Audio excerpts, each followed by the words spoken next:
Treće mjesto, Dragan Jovanović. Aplauz za Dragana. Drugo mjesto.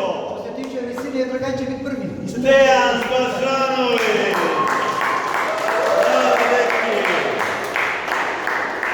A šampion 27. vikend turnira, Vlatko Mihajlov.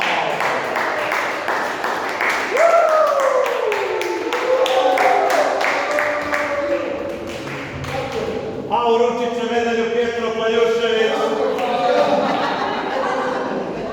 koji ustupa to Peđi Šukoviću, koji se često penja na postolju ovog puta, jasno, bez postolja. Želite medalju za najboljeg Vlatka Mihajlova. Čestitamo.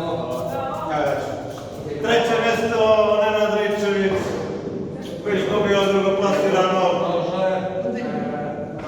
Bravo.